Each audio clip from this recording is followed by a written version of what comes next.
Assalamualaikum warahmatullahi wabarakatuh. Halo teman-teman semua, apa kabar? Semoga semuanya sehat ya. Dan selamat datang di podcast Maktudi bersama saya Putri Ayu Narita. Salam kenal untuk kalian semua. Podcast Maktudi dari jurusan Broadcasting dan Perfilman ini adalah bagian dari realisasinya jurusan Broadcasting dan Perfilman. Mudah-mudahan bisa memberikan banyak manfaat lagi ke depannya. Nah, itu tadi adalah sedikit perkenalan kita dengan podcast Maktudi. Jadi, podcast kali ini kami juga menghadirkan bintang tamu. Nanti kita akan ngobrol santai-santai aja, sambil sharing-sharing dengan beliau. Baik, siapakah beliau? Teman-teman di sekolah mungkin tidak asing lagi ya dengan beliau. Apakah ada yang bisa menebaknya? Oke, tanpa basa-basi, langsung kita sambut bintang tamu kita pada hari ini, yaitu Ibu Aida. Hai, Halo Ibu. Ya, halo. Apa kabar nih Ibu? Luar biasa, fantastis. Wah, semangat Ibu ya. Alhamdulillah, iya. Gimana nih perasaannya Ibu setelah tahu Ibu diundang menjadi narasumber pada acara podcast kali ini? Kalau perasaannya yang pertama yang jelas ya, deg-degan nih, agak gimana gitu. Karena kalau ibu pribadi, meskipun di sini udah tahu nih jurusannya broadcasting perfilman itu ada, tapi ibu belum pernah berhadapan langsung dengan kamera. Jadi agak-agak gimana gitu, agak nervous ya. Oh, jadi first time ya Bu? Iya, Wah. betul. Sebelumnya kenalan dulu nih sama Ibu, pasti banyak yang belum tahu yang di luar-luar sekolah. Siapa Ibu Aida, nama lengkap Ibu? Oke. Silakan Ibu. Iya, baik. Halo, ini apa ya? Smaktuders ya? Sebutannya apa nih? Smaktudi Ibu. Smaktudi, tapi kalau penontonnya? Smaktuders. Oke. Ya nanti kita harus punya sebutan itu ya. Jadi kalau nyapa penonton kan gampang tuh. Oke, halo. Mungkin ini masih nama yang nggak resmi ya. Silahkan nanti dibikin nama khususnya apa. Halo Smaktuders semuanya, perkenalkan Ibu Nur Aida. Biasa dipanggil Ibu Aida. Kalau zaman-zaman dulu, zaman-zaman awal masuk di sini biasanya dipanggil Ibu Ai gitu ya. Asal jangan yang cowok aja manggilnya Ibu Ai gitu. Oke, jangan gitu ya. Ibu Ai atau Ibu Aida. Silahkan. Oke. Jadi Ibu Aida ini adalah beliau wakil kepala sekolah di bidang kurikulum loh guys.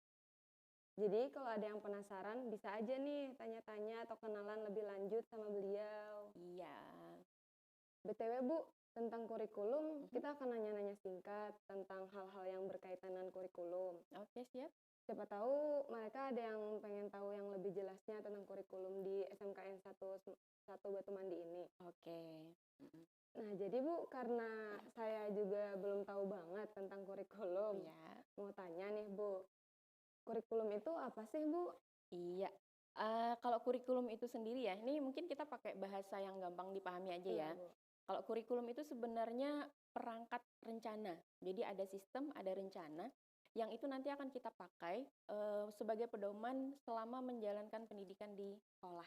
Nah, itu singkatnya kalau kurikulum. Ya, gitu sih. Oh, jadi berarti kurikulum itu banyak ya Bu?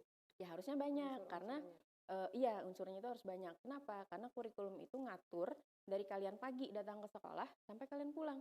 Terus dari kalian kelas 10 sampai kalian kelas 12. Nah, itu kurikulum tuh. Jadi memang betul dia luas, dia banyak unsurnya. Bukan gitu. asal aja ya Bu? Betul, nggak asal. Mungkin kalau apa ya, secara rinci ya, Ibu bilangin ya. Kalau tadi kan secara ringkasnya tuh bahwa kurikulum itu sistem rencana yang akan menjadi pedoman buat pembelajaran. Tapi kalau kita breakdown satu-satu lagi, kurikulum itu bisa jadi ada 4 bagian. Nah, 4 bagian itu apa aja? Yang pertama ada standar isi. Iya, standar isi. Nah, kalau standar isi itu dari awal perencanaan kurikulum, perencanaan jurusan, misalnya jurusan apa aja yang ada, bahasanya jurusan ya, kalian nyebutnya ya. Kalau di kurikulum sekarang itu nyebutnya adalah program keahlian. Nah, habis standar isi ada standar proses. Apa? Standar? Proses. Kalau tadi standar isi, sekarang standar proses yang kedua. Nah, kalau standar proses ini ya jalannya tadi. Jalannya yang kalian dari awal sampai selesai itu ngapain aja, Oh. belajarnya apa aja. Nah, itu standar proses tuh. Standar isi, ada standar proses, pembelajaran di kelas seperti apa. Ya kan masing-masing guru biasanya beda gaya ngajar kan? Beda. Beda kan? Beda. Ada yang mungkin banyak diskusi, ya enggak? Ada yang mungkin kalau sekarang kalian ngapain nih? Praktek. Nah, praktek. Nah, itu termasuk di standar proses. Udah 2 ya? Apa tadi? Isi, Oke, isi sama proses. proses. Oke. Kemudian standar yang ketiga, standar penilaian. Nah, kalau standar penilaian yang dalam pekan ini kalian laksanakan apa? Praktek, ulangan. Ulangan. Kalau dalam bahasa kurikulum sekarang namanya itu assessment.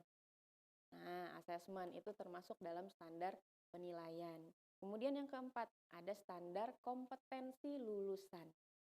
Nah, standar kompetensi lulusan ini nih salah satu tugas penting buat ketua jurusan atau ketua program keahlian. Karena yang namanya kompetensi lulusan, otomatis kan kalian lulusnya mau jadi apa? Kalian lulusnya mau kerjanya di mana? Yang menentukan sukses tidaknya jurusan itu sendiri. Maksudnya seperti apa? Jurusan ini udah tahu, jurusannya namanya apa. Kemudian tadi kan ada standar isi, ada standar proses ya. Isinya atau istilahnya ini jurusan belajarnya tentang apa aja sih? Kan gitu ya. Kemudian selama proses pembelajaran harusnya berjalan seperti apa? Yang nanti diharapkan kompetensi lulusannya dia bisa bekerja di bidang mana. Nah, kayak gitu tuh. Ada harapan seperti itu. Misalkan seperti kalian, jurusan Broadcasting dan perfilman. broadcasting dan perfilman. Nanti diharapkan bisa kerja di mana? Di dunia perfilman. Dunia perfilman. Ada berapa divisi tuh di dunia perfilman tuh? Banyak sih, Bu. Banyak ya. Kalau kamu sendiri nih, taunya divisi apa dulu? Ini jadi ibu yang nanya juga sedikitnya. Divisi bingung juga sih, Bu, masih bingung. Tapi tahu ada masih mendalami kalau dari proses produksinya sendiri ada praproduksi, praproduksi, terus produksi sama kalau tadi ada pra, berarti sekarang ada pasca dong. oh pasca. Iya, ada 3 kan ya. Ada praproduksi, ada produksi, ada pasca produksi. Yang di dalamnya itu ada divisi masing-masing. Mau menyiapkan nih sebelum produksi nih, kira-kira apa ya? Tugasnya ada banyak tugas kan ya, mau menyiapkan produksi itu. Nah, diharapkan lulusan dari BP ini sendiri kan dia mampu untuk menjalankan tugas-tugas itu. Nah, tugasnya ketua jurusan tadi, kembali ke penjelasan Ibu di awal tadi ya. Standar kompetensi lulusan, salah satu yang penting adalah ketua jurusan, ketua program keahlian itu menyamakan nih industri perlunya lulusan yang seperti apa.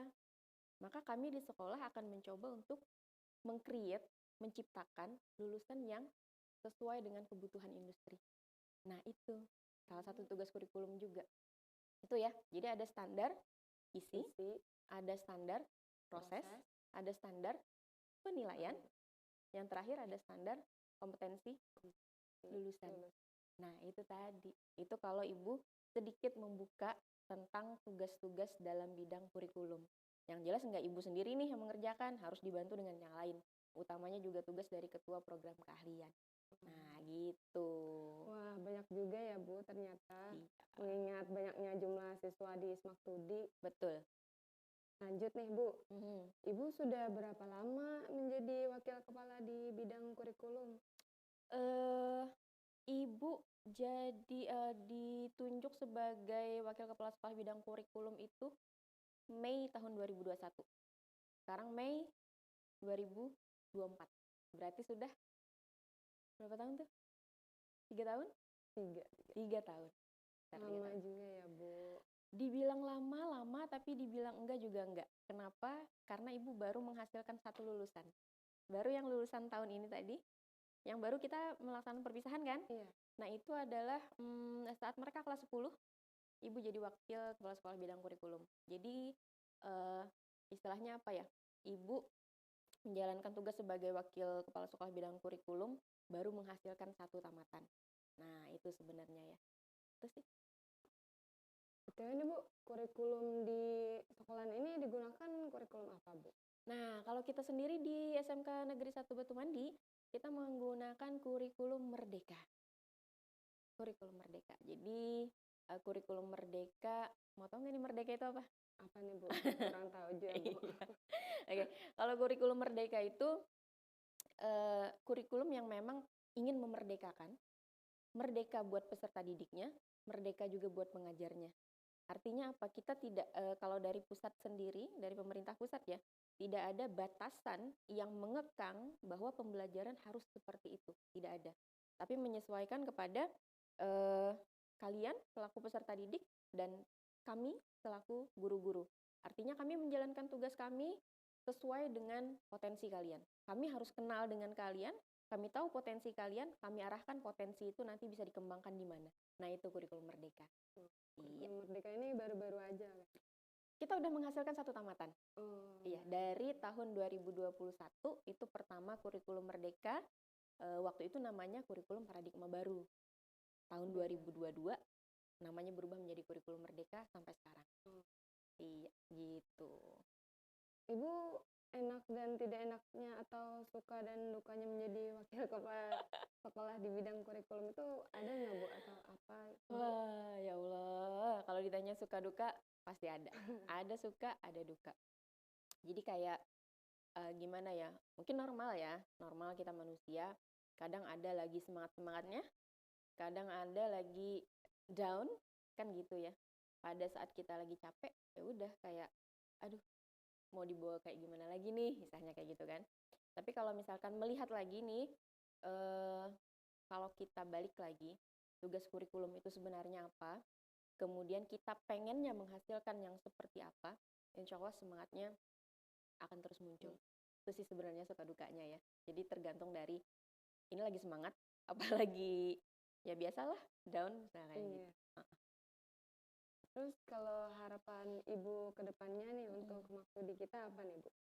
Oke, harapannya 3 tahun, tadi kan Ibu bilang 3 tahun ya, Ibu jadi Wakasek Kurikulum, kemudian sudah lulusan, satu angkatan, selesai dengan kurikulum Merdeka tadi, seperti yang dulu Ibu bilang pada saat momen pengumuman kelulusan bahwa itulah ya bahasanya apa ya, hasil karya lah ya. Ibu bisa bilang bahwa itu hasil karya Ibu selama 3 tahun mengemban tugas sebagai Wakasek Kurikulum.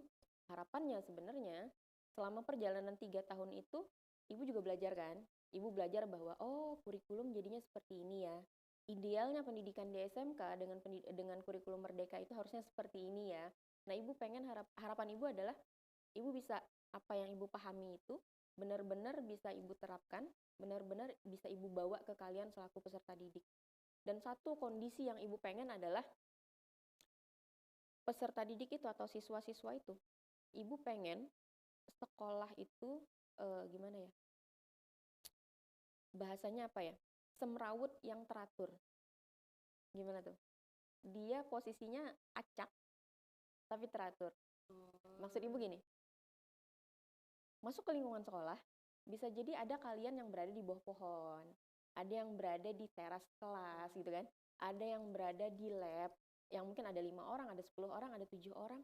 Ini anak-anak pada ngapain nih? Kelihatan kan tidak teratur ya, di mana-mana ada gitu ya. Tapi sebenarnya itu adalah suatu keteraturan yang kalian tuh lagi nongkrong bahas project. Kayak gini misalnya, kalian satu tim ada berapa orang? Ada 6. Ada 6 orang ya? Iya, 6. Nah, 6 orang. Satu kamu jadi hostnya, kemudian ada yang jadi sutradara, ada yang jadi penulis skrip ada. Nah, itu kan ada tugas masing-masing tuh. Kalian ngumpul di pojokan mana, lagi bahas project. Itu yang Ibu pengen. Ada ketidakteraturan, padahal itu teratur. Padahal kalian lagi ngerjain sesuatu. Nah, Ibu pengen, harapan Ibu ke depan, Ibu bisa mewujudkan pembelajaran yang seperti itu. Dimanapun kalian berada, kelihatannya kalian lagi nongkrong. Kelihatannya kalian lagi main. Padahal kalian lagi ngerjain project. Itu harapan Ibu. Semoga tercapai ya Bu. Amin, ya. Sudah selesai nih. Iya. Tapi Bu, dengar-dengar sutradara mau main game katanya Bu. Main game? Waduh, apa nih? Game apa nih? Sama Bu. Oke, apa nih kira-kira gamenya nih? Tepuk nyamuk. Oke, gimana tuh caranya?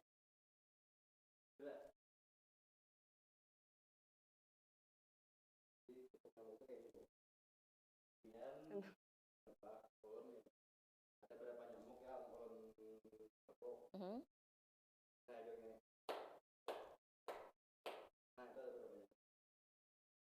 4 kali tepuk, tapi Ibu nggak tahu tanya nyamuknya berapa. 4. Bener nggak? Oke. Ya.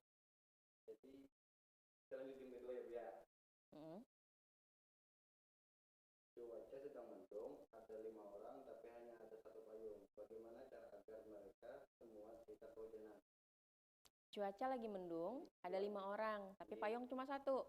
Gimana caranya supaya mereka nggak kehujanan? Kan nggak hujan. Wah, Ibu hebat, Bu. Ini dapat tanya ke pertanyaan terakhir. Jika dibutuhkan waktu 10 menit untuk merebus telur, berapa waktu yang diperlukan untuk merebus 5 butir telur? Ya tetap sama. Sekali rebus kan?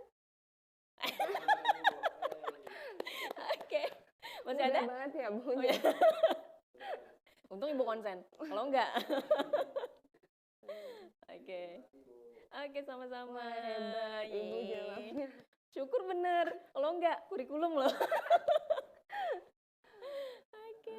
Baik, itu saja. Terima kasih ya Ibu sudah mau Sama-sama. berbagi sharing-sharing di sini. Semoga kita semua dalam keadaan sehat, bahagia Amin. terus ya Bu. Amin, amin. Iya, kalian juga harus bahagia karena Amin. kurikulum merdeka jangan sampai malah memenjarakan siswa.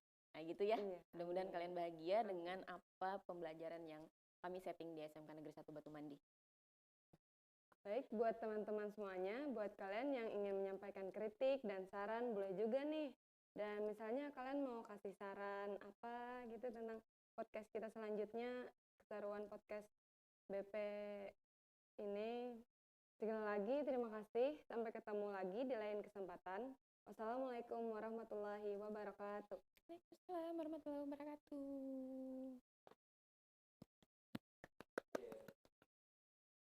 Udah? Sudah. Bu minum Bu. Ayo. Grogi. Aduh, untung kamu ingat tadi. Yang bagian apa tadi? Yang ditulis tadi. Yang bilang luas tadi. Ibu kan jadi cuma ini aja kan? Kak bikin Bu aja pertama kali podcast kayak ini. Aja tuh lawan kawan asal-asalan aja kayak itu.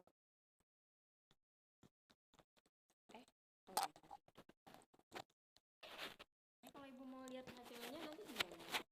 Ini nggak live kan? Kada Bu, yang live sama Bapak Tray.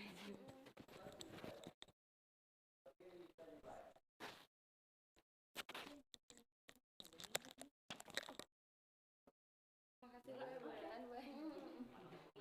Sukseslah Ibu. Ini ya, ini diedit dulu.